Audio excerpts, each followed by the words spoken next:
Yummy dessert out. When Jeff Sanford learned he needed an extremely common outpatient surgery, he did some research. A little bit of due diligence said that this is probably going to cost in the neighborhood of about $10,000 to $12,000 all in. The double hernia procedure at HCA's Henrico Doctors Hospital lasted 91 minutes.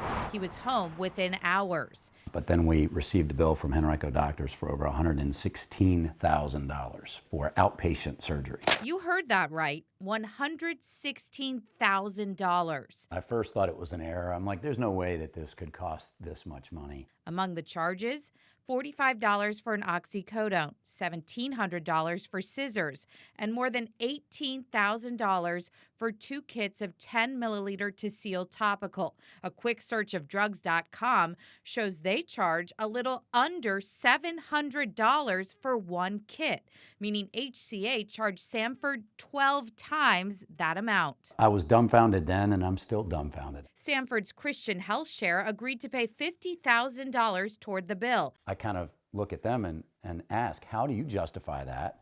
Leaving Sanford to cover the rest. It can't be justified. Health attorney Jill Henkin with the Virginia Poverty Law Center. The bill did look to be extreme. But we wanted to know if that's just what a double hernia procedure costs in Virginia.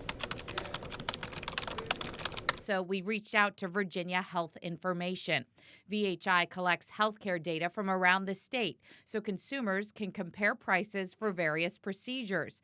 They told us hospitals and doctors typically get paid roughly the same amount for a single or double hernia surgery. Their numbers show HCA's Henrico Doctors charged the most in Central Virginia for a hernia procedure in 2016, with the median coming in around $47,000. Bon Secours Richmond Community billed the least, around $22,000.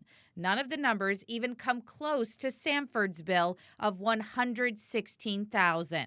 It doesn't make any sense. Where's the regulation in that? Where's the standardization in that?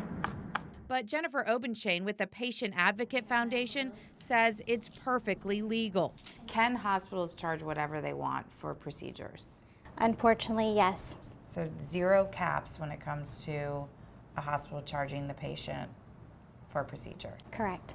Especially in this case, because Sanford does not have a traditional insurance plan. Instead, he pays into a Christian Health Share. You're not getting the same protections that you would with real insurance. In fact, the hospital is treating this patient as they would treat an uninsured patient. Uninsured patients get the rack rate, they get the full charges from hospitals rather than the negotiated rate that hospitals have with regular insurance plans. And can you explain why the hospitals would agree to the negotiated rate with an insurance provider, but yet charge somebody that was uninsured or participated in a health share so much more? The simple answer is that they can do that. Even if Sanford doesn't have the funds to just write a check for thousands of dollars, Henkin says the hospital can still make money off of his debt. They would sell the debt to a collection agency and maybe,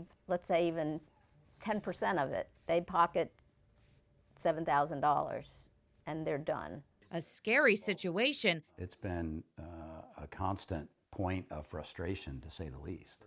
Sanford hopes to avoid. The stress, the strain of understanding what is this going to mean for us? What is this going to have a black eye on our credit? We asked HCA about Sanford's bill. They sent us the following statement, quote, "We are dedicated to serving our patients and are committed to assisting with individual matters until they are fully resolved." For more information about what recourse Sanford has, if any, when it comes to fighting this bill, check out this story on our website, WTVR.com. Working for you, I'm Melissa Hippolyte for CBS 6.